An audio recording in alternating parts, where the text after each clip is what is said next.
Әмет Батыр жыры. Әмет Батыр ағасы алаудың орнын қуып батыр болады. Қарақұбда бойының елекке құйған жерінде ағалы інілі 10 шақты үй болып қоныстанып отырады. Мұнымен бірге басқа да Қараноғайдың да елі отырады. Бір күні Әметке ой түседі. Ол ойында Әмет Батыр ерлікпен атағын шығарғысы келеді. Ол ағасына келіп: "О аға, өзің болсаң қартайдың, мен де жетісіп қалдым ғой. Қонысымыз тар ғой, қоныс кеңітпесек болмас, басыма ерік берсең, қару-жарақ берсең, мен кетер едім" депті. Алау: Менің қарағым жігіт болған екен, ағаның орнын ұстайды екен деп қуанып өзінің сарайда бағылып тұрған Ақтанау деген тұлпарын беріп, өзінің қаруларын береді. Осыларды беріп тұрып, Алау ағасы: Әметжан, қай жаққа барасың, жөніңді айтып кет, хабарсыз кетсең іздерміз, Қараноғайдың батыры көп қой деді. Сонда Әмет Батыр сөйлей бастады.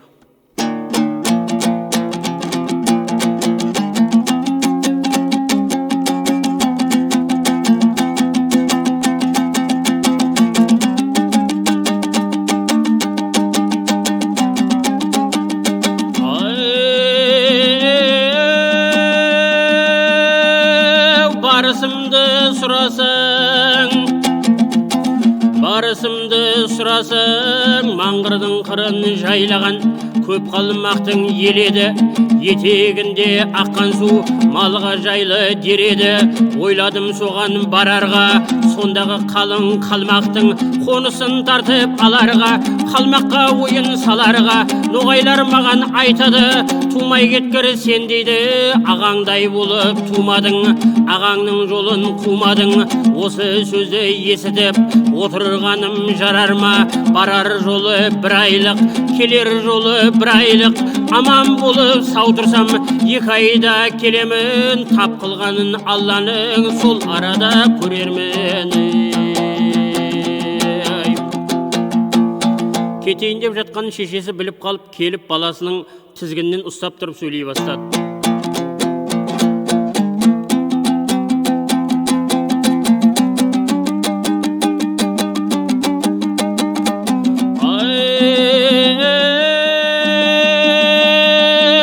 Перзентім кетпе далаға, қартайған анаң сорлыны кеткенің тастап болама. Ағаңда қалды қартайып, бағып жүрген қалмақ ел кетсе шауып жарай ма? Қолымда кенже баламсың, қартайған мынау ағаңның бұрынғыдай әлі кетті. Соғысты жалғыз саларға, тілімді алсаң бармашы. Боғданың бойы бозғамыз, електің бойы енғамыз, осыдан артық қоныстың керегі бізге болар ма? Анаңның тілін аласың, осыдан алмай кетсең сені көңіліме қаласың. Аязды күні айналдым, бұлтты күні толғандым, қарағым шошып кетер деп бесіктен шешіп қол қалдым. Сөйтіп баққан анаңды қайда жүріп бағарсың?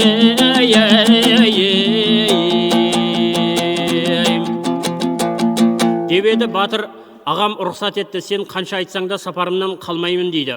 Сонда шешесі баласының кетерін білген соң қол жайып бата береді. "Ағам рұқсат етті, сен қанша айтсаң да сапарымнан қалмаймын" дейді. Сонда шешесі баласының кетерін білген соң қол жайып бата береді.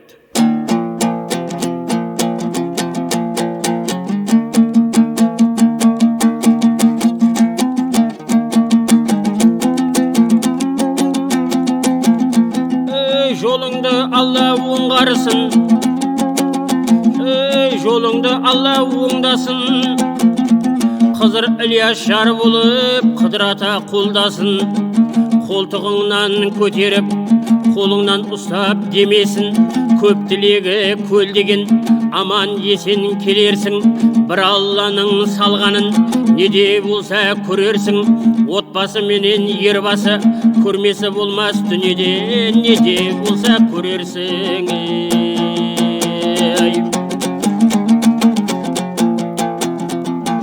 Деп анасы қала берді. Әмет Батыр жалғыз өзі кете берді.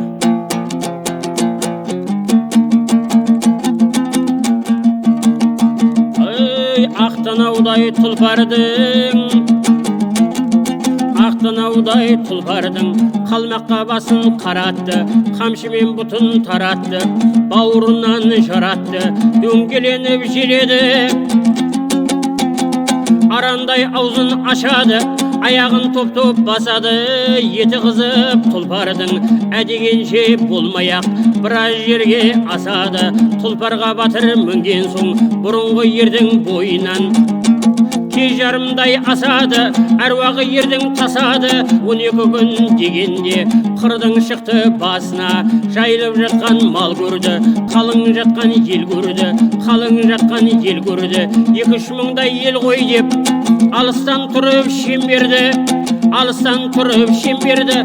Айыл тұрман бекітті құйысқанын қысқартып, сол қалмақты шабуға енді батыр жөнелді. Көксүңгісін өңгерді, азын көпке теңгерді, көпте болса шабуға көкірегі ойлап жөн көрді.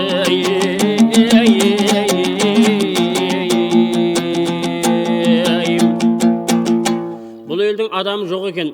Қатын бала жесірді қашырып орнын босатып, сол орнына өзінің елін әкелейін деп батыр кейін қайтты. Бұл елдің бас көтерері үндіске аттанып кеткен екен. Еліне келсе орнында елі жоқ, батыр елін іздеп сөйлей бастады.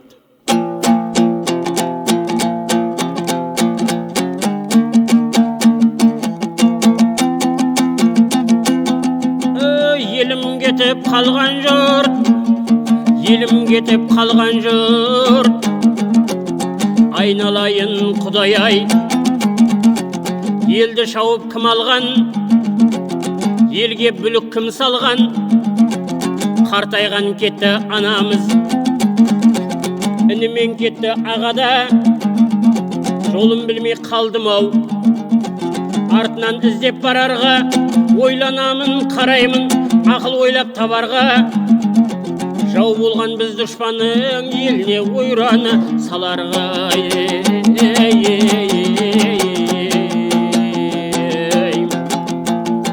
Деп батыр найзасына сүйеніп қамығып тұр еді. Бір ошақтың астынан бір бала шықты. Үлкені қалуға айла таба алмай жер ошаққа сол баланы көміп кеткен екен. Бала тұра келеді. Сонда Әмет батыр балаға сөйлей бастады.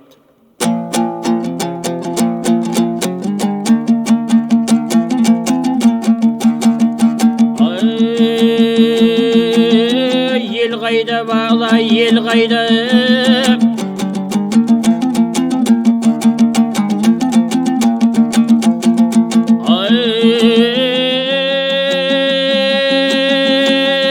Ел қайда бала, ел қайда? Туып өскен жер қайда? Атам менен анамыз. Атамен қайда анамыз, інімен қайда ағамыз.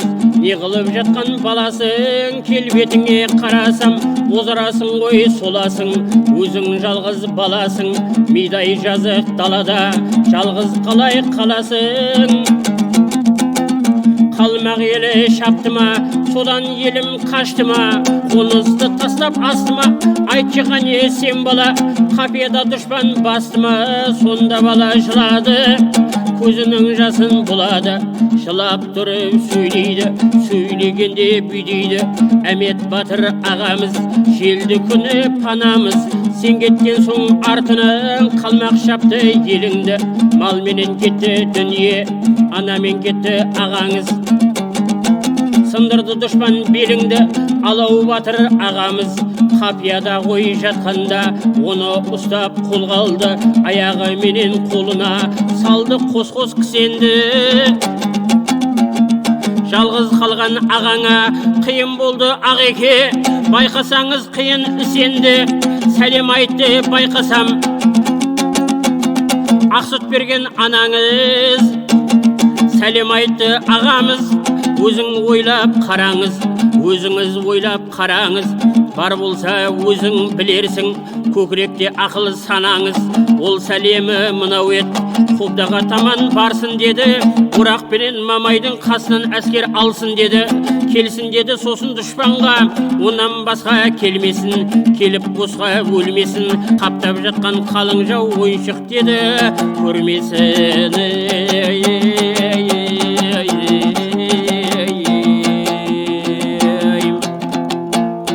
Орақ пен Мамайға батыр барайын деп ойлады.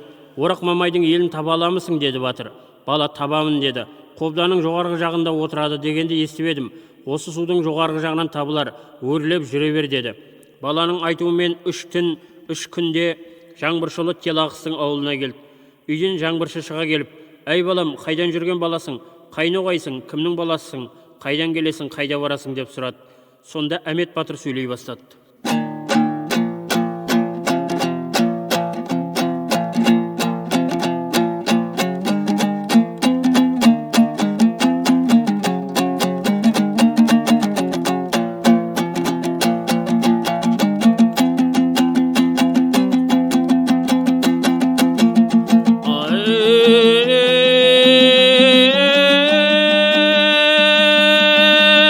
Мекенімді сұрасаң,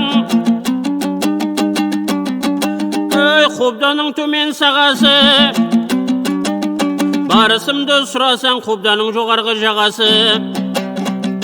Іздегенім сұрасаң, Орақ Мамай Телағыс басындағы Ноғайлы баласы. Менің тегім сұрасаң, мен Ноғайдың елімін, ер Алаудың інісі, атымды Әмет дер екен, бізде Ноғайдың баласы.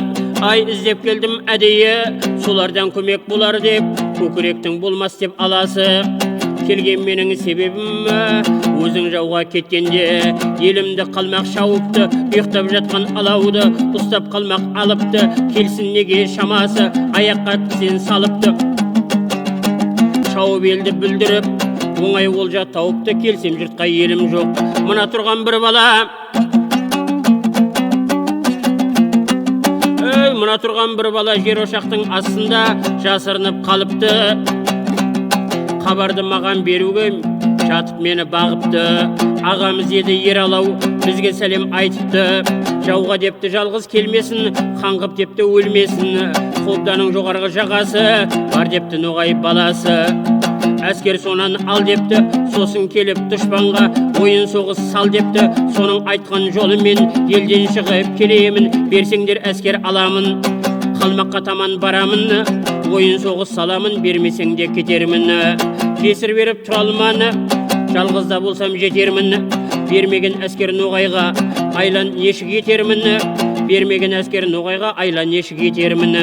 Жалғызбын деп тұра алман сыйнармын Құдайға.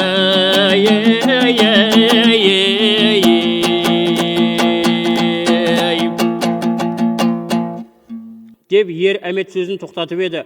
Қаңғырып шетке шығып жүрген Ноғайға әскер бере алмаймын, жөніңнен қалмақ кете бер депті. Батыр ашуланып, қайырылып тұра қалып сөйлей бастады.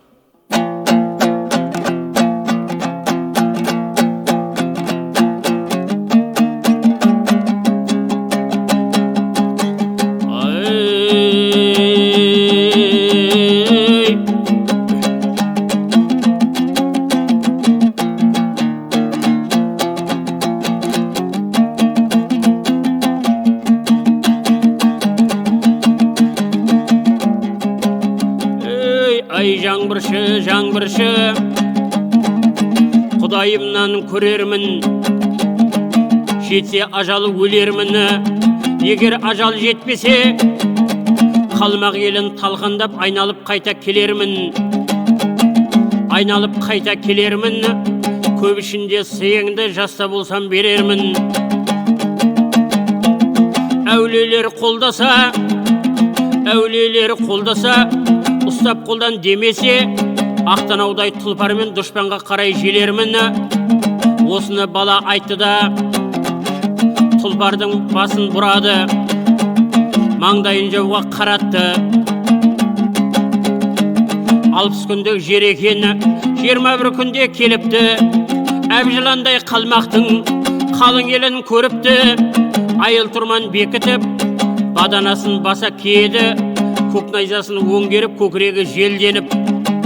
Мыңдаған әскер қалмақты бір өзіне теңгеріп, қайта атына мініпті.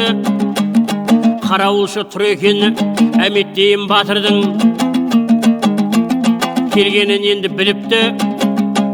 Қарауыл хабар беріпті. Осы хабар алған соң мыңнан аса қалмақтар соғысуға жүріпті.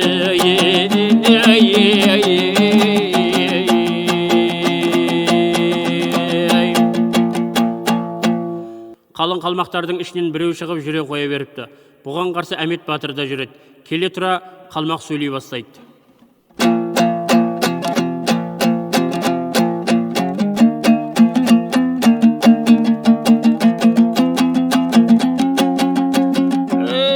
келе қалмақ сөйледі, сөйлегенде бүйдейді. Жанжал ғана болмасын, жарқыным қайда барасың? Мұңдап жатқан ауыр қол, ноғайдан келдің бір өзің, қалай шауып аласың? Ат қаруыңды бер дағы, біздің дінге көндағы, босқа өліп қаласың.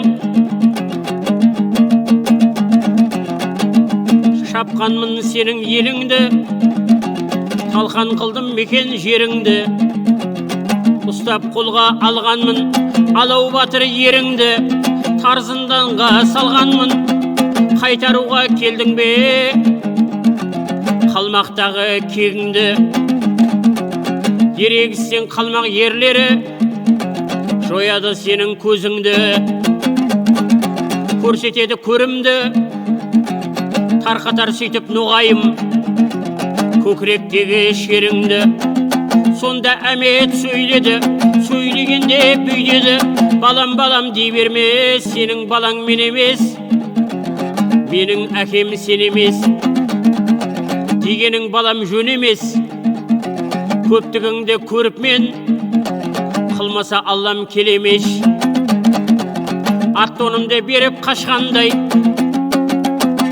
қойшы ноғай мен емес, әулиелер қолдаса, сапарымды оңдаса, басыңды қалмақ шабармын. Артыңа ерген қалмаққа, оғанда ойын салармын. Жалғызбын деп тұралман, тәуекел етіп барармын. Тәуекел десе қайғы жоқ, көп ұзатпай алармын. Сонда қалмақ сөйледі, сөйлегенде бүйдеді. Мына тұрған ағаңа кезегіңді бересің. Жасым үлкен болса да қайратымды көресің.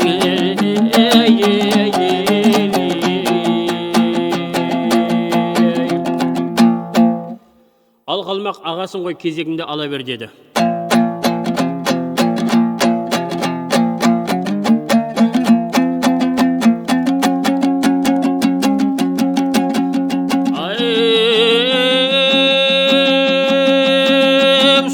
Қалмақ оңталды,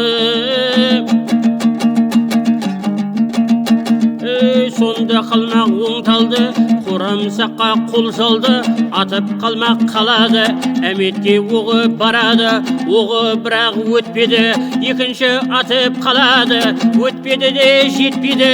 Үшінші атып қалады, 9 қабат сауыттың, 9 қабат сауыттың, 6-ауын оқ жарады. Жаңылтпай жазы тобаны, кезек келді батырға, садақты қолға алады. Сауыт бұзар оқ салды, қалмақ ердің қасы деп, қақ өлер жерің осы деп, толықсып тұрған қалмақты толғап тартып қалыпты.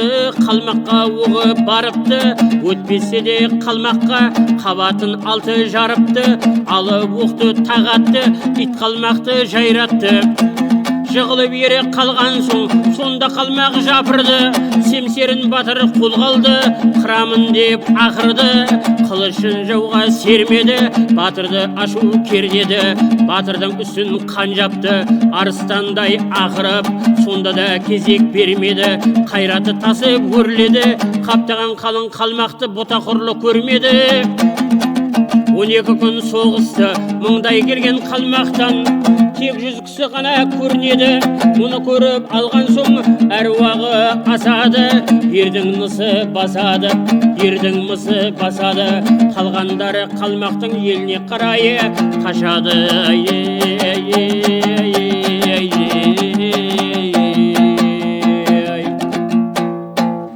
Қалмақтар қашып келіп қалаға тығылады. Қалаға тығылған соң батыр: менің дініме көнесің, көнбесең бәрің тек қырамын деді. Сонда қалмақтар көнеді. Ал менің ағам, шешем, қарындасым қайда? Соларды тауып бер, және басқа да елім қайда, соны тауып бер дейді. Қалмақтар бәрін бір зынданға салған екен, тауып береді. Қалмақты бұл жерден кетіріп, мұсылман дініне көндіріп алып, мал дүние мүлкімен қайтады. Өзінің отырған жеріне шұбыртып алып кетеді.